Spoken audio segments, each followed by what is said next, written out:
The Galactic Council's chamber was silent. 12 alien races sat in a circle. Their faces were cold, their eyes sharp. Earth's seat in the room was empty. "No humans," said High Chair Vroltak. "This meeting is for council members only."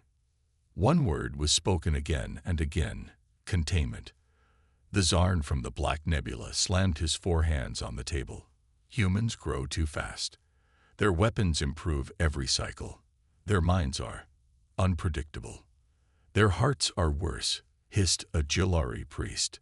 They care too much, love too much, hate too deep. These emotions, they spread like fire. "We warned them," said another. "They keep sending ships beyond their own space. We see them watching, listening." The council reached a decision. It was not a vote with hands. It was a silent agreement, a choice made behind locked doors. Earth must be isolated, forever. Far from the council, near the burning heart of the galaxy, machines worked without sleep. A secret project was taking shape, hidden inside a dark energy storm. Huge black towers rose from asteroid fields. Power flowed between them like lightning. The name of this weapon: Project Silence Cage. Its purpose: trap Earth's system inside a folded gravity field. The humans would still see stars, but no one outside could reach them. And Earth's ships, they would never fly out again. One Zarn general said, "They will scream into the void, and the void will not answer." On Earth, in a mountain bunker deep below Antarctica, alarms beeped. A signal had arrived, coded in an old language, long forgotten. The message was short, only 5 words: "They will erase your skies." Earth's top leaders sat in silence. No one knew who sent the message. But the timing was no accident. Something was happening. Something big. General Kasia leaned forward. "They're making their move." President Imani nodded. "Then we must wait." The others looked at her, confused. "Wait." She replied softly, "Let them think we are blind." In the weeks that followed, strange things began to happen. Star charts used by Earth's deep space scouts started showing errors. One by one, stars near the edge of known space disappeared from the maps. Not just from Earth's maps, but from all navigation systems. Satellite feeds became corrupted. Ships near the edge of the solar system lost signal. Deep-range probes went missing. At first, Earth's people thought it was just space weather, a solar flare, a black hole nearby. But then came something no one could explain. A small science vessel, the Eden Voyager, returned from a survey near the Kuiper Belt. Its crew looked shaken. One of them, a young pilot named Juno, kept repeating the same words. The stars, they were wrong. She drew what she saw: a sky missing its lights, a void with no stars, no galaxies, only dark space. Back at the council chamber, laughter echoed through the walls. "They still don't know," said the Drenic envoy. "Earth believes this is a mistake." The council felt proud, proud of their cleverness, proud of their power. "The silence cage will be complete in 20 cycles," reported the engineer. "Once activated, Earth's solar system will fold into shadow.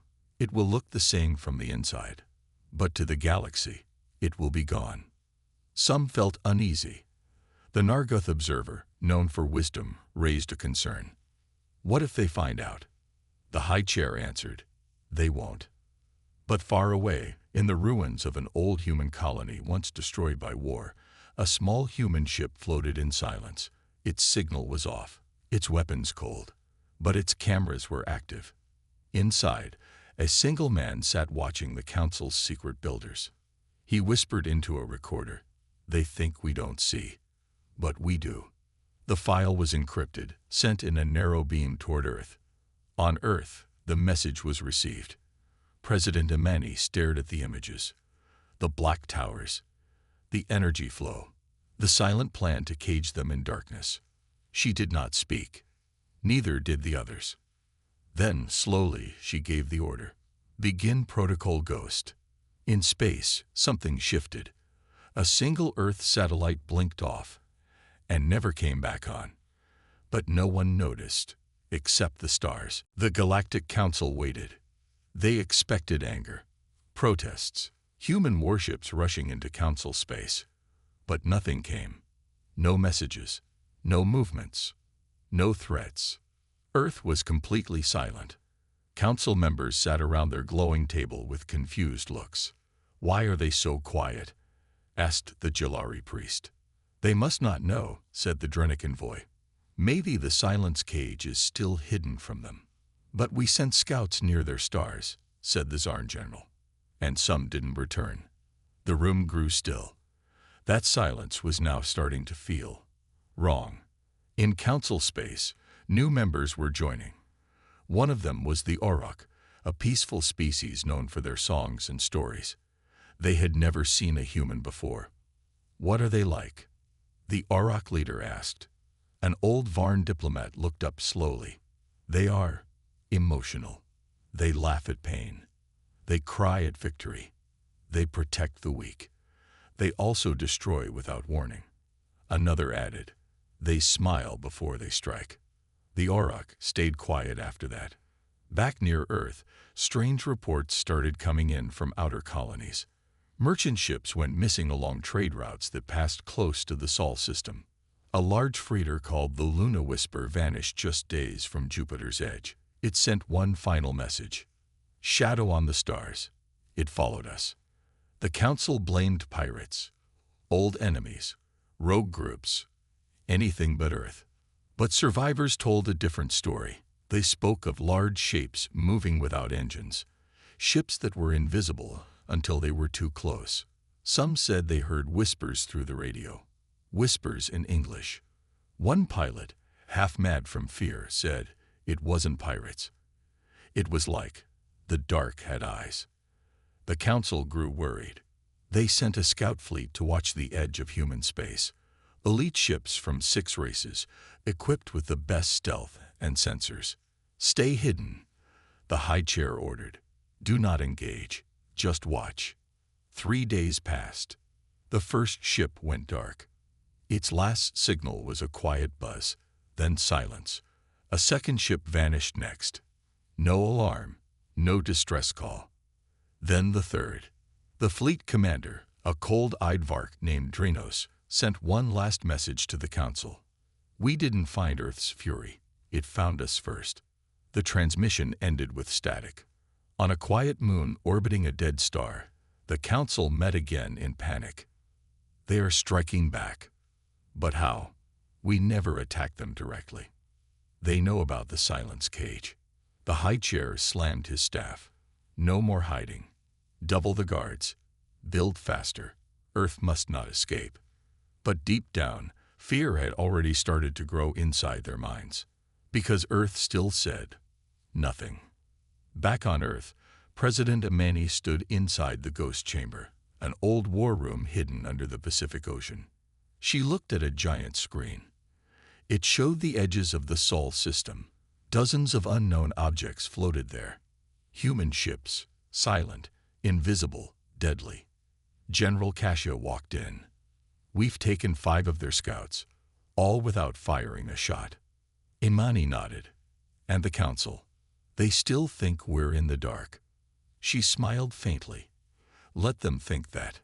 Far above Earth, in orbit, a massive shape moved in the shadow of the moon. It had no name, no markings, no known design.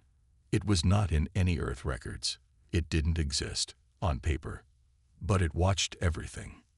Inside, a single AI system ran silent code. Its eyes were focused on the galactic core. And its mission was simple. Wait, and strike only when they beg. In deep space, a Council surveillance drone passed near Mars. It was meant to be invisible. But something saw it. Its signal suddenly went dark. Before it died, it sent one word back to the Council. "Watched." The Council chamber froze when they read it.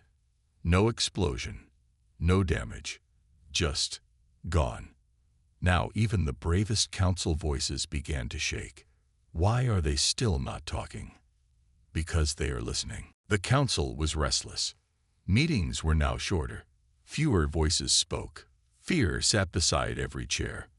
"We must finish the silence cage soon," said the high chair, "before they show the full force of their madness." But the engineers had bad news. A power core had gone missing. One of the huge generators near the cage had just vanished. No explosion, the builders said. No wreckage, it was just gone. The council blamed pirates again. Sabotage, an accident. But everyone felt the same cold truth pressing down. Earth was watching them. Near the galactic core, inside a thick storm of dark matter, the silence cage was almost complete. Huge towers spun, creating a field strong enough to fold light itself. Time twisted near them. A transport ship arrived, carrying the final parts of the core. It never made it. Instead, a broken message was picked up days later by a passing cargo ship. It said only, "We are not alone here. Something walks in the dark." Back in Earth's hidden control room, General Kasia listened to the intercepted signal. She smiled for the first time in days. "They're scared now," she said. President Imani nodded. "Good, but we must not strike yet." Her voice was calm, but her eyes were cold. "Let them feel hunted. Let them feel what they planned for us." She walked to a sealed vault and opened it with her voice print. Inside were blueprints marked ghost units. Silent ships, no engines, no crew, no sound. They moved without light. They had no heat signature. They couldn't be tracked. They were made to disappear in space and reappear beside their target when it was too late. They had only one job: to remind the galaxy that Earth is never truly silent. The Galactic Council sent a full fleet to protect the silence cage. Dozens of warships from different species now circled the black towers. Laser turrets, sensor nets, patrols every 6 minutes. But it didn't matter. The night before the final energy test, one of the towers lost contact. When soldiers arrived, they found no enemy, no damage. Only a strange message burned into the tower's side. Not in alien code, not in numbers, but in English. "You watched our skies. Now we watch yours." Panic spread. In council cities, rumors began to rise. Markets crashed. Civilians whispered about the old stories, about humans who turned planets to dust in the last great war. On the dark web of galactic channels, a name began to trend again after decades of silence. Earth's Fury. A myth, a warning, a ghost tale told to scare young soldiers. But it was no longer just a story. Meanwhile, the Auroch visitors, once excited to join the council, asked to return home. "This is not peace," they said. "You said Earth was weak. But they are shadows in your halls."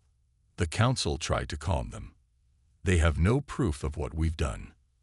But the Auroch replied, "They don't need proof. They only need time. And silence is their weapon." In the quiet of space, near the edge of the Sol system, a strange thing happened. A Varn exploration ship, fully armed and cloaked, drifted into nothing. Later, another council vessel found it. No signs of damage. The crew was gone. Every system shut down. But one thing remained, drawn by hand on the ship's wall: a human eye. Underneath it, just one word: watching. Back in the council chamber, the high chair shouted, "Enough. No more waiting." He ordered a secret strike team to Earth's outer defenses. Destroy their early warning systems. Show them we still hold power. But before the team could even reach the asteroid belt, they disappeared. No signal, no trace, except for a signal Earth never sent, but the Council somehow received. It was only audio. Static. Then a calm female voice. "President Imani, you should have left us in peace." Then the recording ended. On a cold council moon, a soldier sat by his ship and whispered to himself, "They're ghosts. They're shadows. You never see them until it's too late." And far, far away, hidden among the stars, Earth's ghost units kept moving, watching, listening, and waiting. They called it the Whisper War. But no war was declared. No ships flew banners. No armies marched. No speeches were made. And yet, the galaxy had changed. Council fleets patrolled nervously. Lights stayed on in every war room. Commanders didn't sleep. Soldiers wore armor even while resting. Because no one knew where Earth's ghost units were, or when they'd strike next.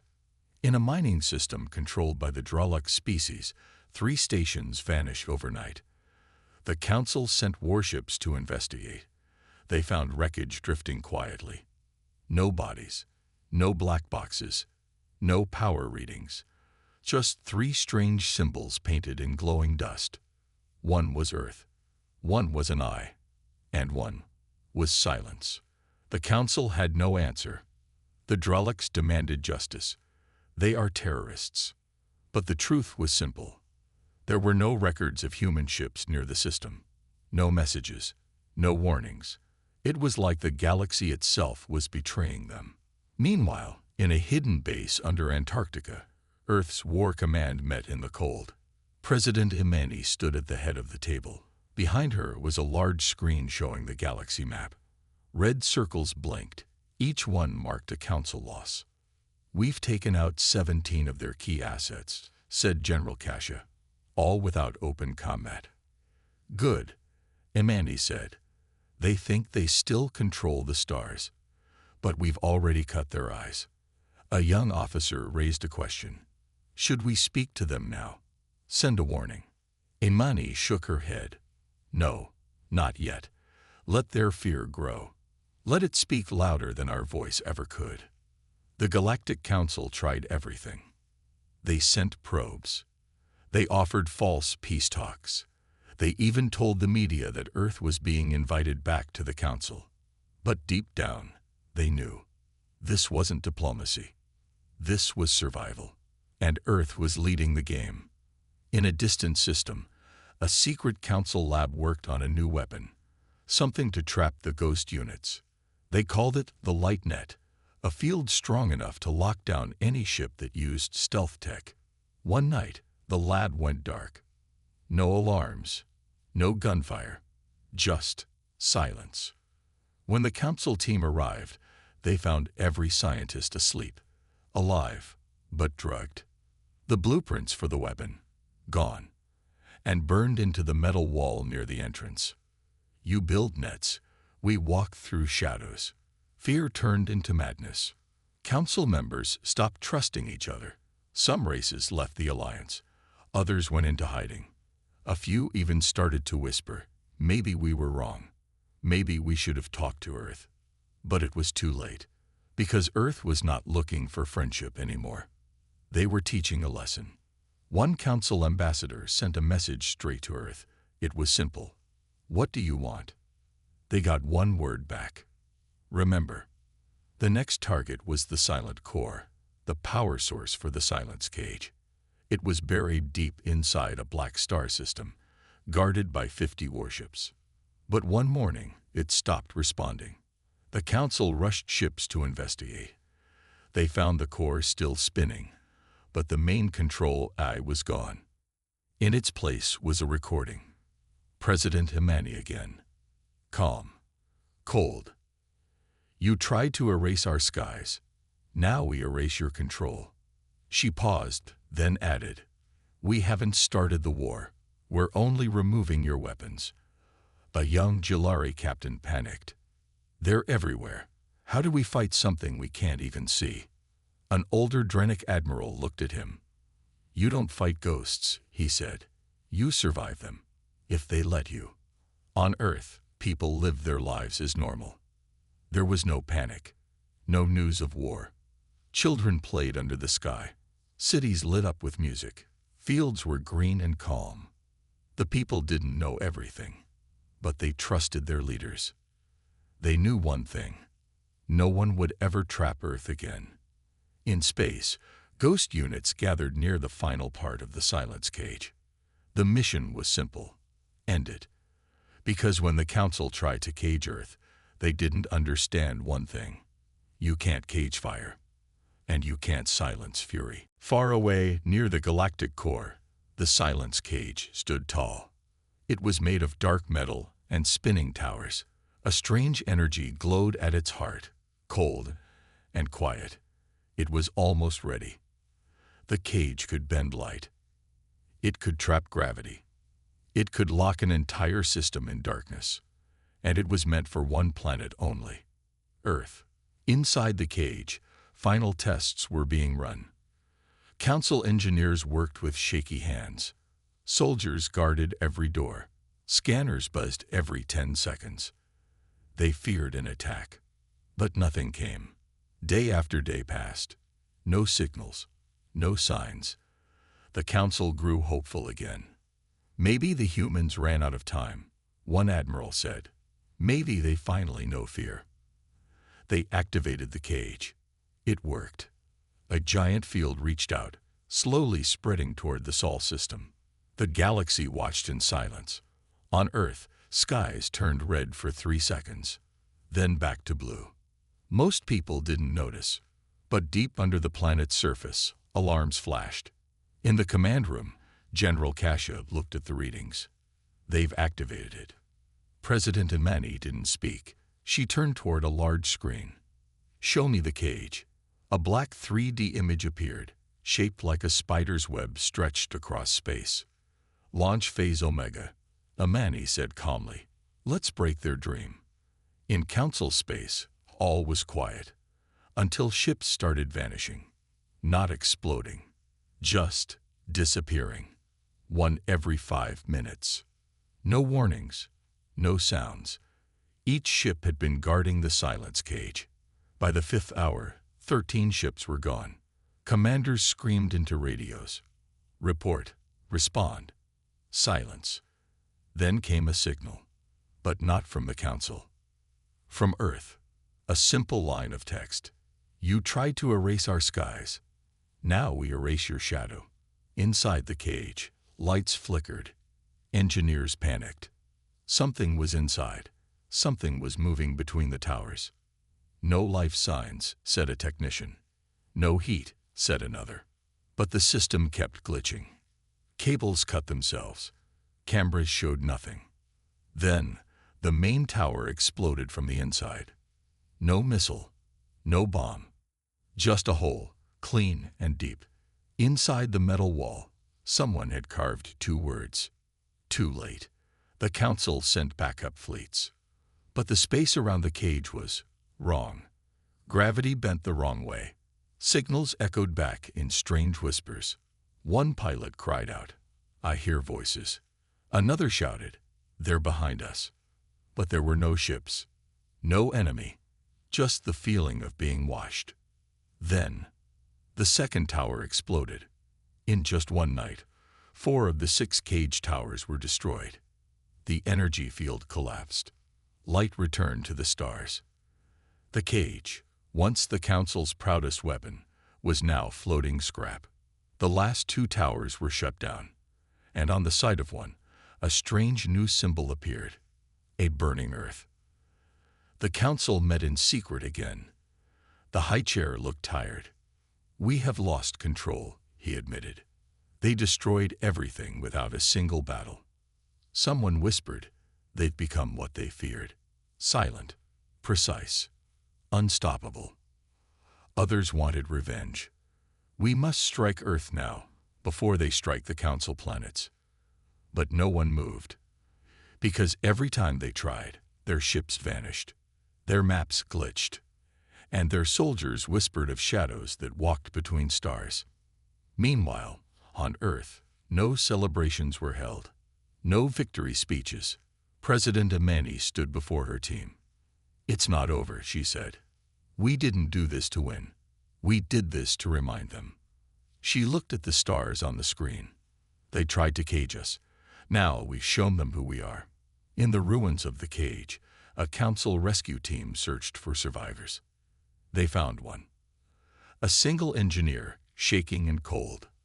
"What happened here?" they asked. The man pointed to the stars. His voice was weak.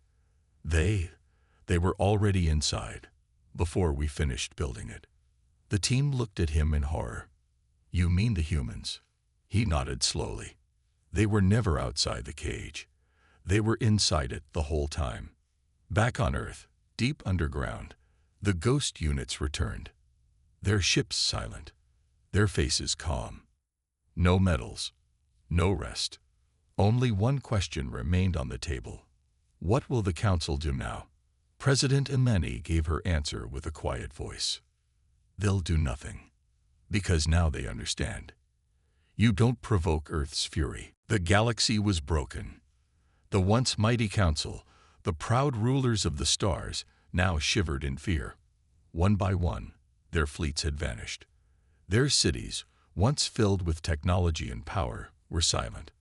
Earth had shown them something they never expected, power beyond their understanding. Now, the Council could only wait. President Imani stood on Earth's highest command deck. Her gaze was steady, calm, yet there was no joy in her eyes. Earth had won, yes, but the cost was unclear. Is the message ready? She asked. General Kasha nodded. The final signal is encrypted. No one will trace it. Imani looked up at the dark space ahead. Send it. In the heart of the Council's base, the high chair turned toward his advisors. His face was ashen, his eyes tired. They've done it. The silence cage is gone. Our fleets are gone. We have no defense. One advisor shook his head. They've won. Earth is unstoppable. A high chair stood up. His voice was hoarse. No, we cannot let them control the stars. On Earth, the signal was sent. It wasn't an attack. It wasn't a warning. It was a single message to the entire galaxy. The stars are free. Earth's fury is forever. The message echoed through the galaxy, bouncing from planet to planet, star to star. No one could ignore it. The Council tried to block it. They scrambled to jam the signal, but it was everywhere. The message pierced through their firewalls. It tore through their defenses. There was no place to hide. The galaxy grew silent. Fear spread like wildfire. For the first time, the Council realized they were no longer the rulers of the stars. Humans were. And the galaxy had just learned that they didn't need weapons to control the universe. On the edge of Council space, a lone ship drifted in silence. It was Earth's warship, Victory, the symbol of the planet's rise. Inside, the ghost units stood in silence. They were not warriors, not soldiers. They were something far more dangerous. They were the whisper that moved in the dark, the shadow that followed the stars. And they had learned something the Council would never understand: the true power of fear. The Council high chair paced back and forth in his war room. His advisors were silent. No one spoke. They were too afraid to speak. We cannot respond to this," one advisor finally said. "They are too strong." The high chair looked at him, his eyes cold. "We started this war. We thought we could control them. Now, we're the ones trapped." A deep silence fell over the room. Across the galaxy, every species began to question their choices. The great warlords, the proud fleets, and the powerful cities. Every race felt the weight of the message. Some were scared, some were angry, but no one could deny the truth. The universe had changed, and Earth had changed it. Imani stood before her people, watching the stars. The screen above her flickered with data, but she didn't focus on it. She didn't need to. "We didn't start this war," she said softly, "but we will finish it. We'll protect this planet, and we will remind the galaxy that no one can erase us." On the edge of Council space, their last warship, the Valiant, drifted. Its engines flickered, struggling to remain powered. The crew was silent. They were lost in space, disconnected from their home. They had tried to reach the Council, but every attempt had failed. A message came through on their last functioning comm system. It was short. "We are Earth's shadow. You will never forget us." Back on Earth, the leaders gathered. The galaxy was still, and there were no more fights to fight. At least, not in the way they had expected. Imani looked at the faces of her generals and advisors. "We've changed the universe," she said. "The galaxy will never forget Earth. But we must remember this. This victory is not the end. It is only the beginning." For the first time in centuries, the galaxy felt uneasy. There was no longer a leader, no longer one power to bow to. The stars had lost their rulers, and Earth stood as a symbol, not of power, but of survival. As the final message reached the last council outpost, the galaxy finally understood what had happened. Earth had not fought to conquer the stars. They had fought to stay free. And in doing so, they had shown the galaxy that no matter how dark the universe got, humanity would always rise. And somewhere, in the empty space between galaxies, a quiet voice whispered, "The stars are Earth's now, forever." The end.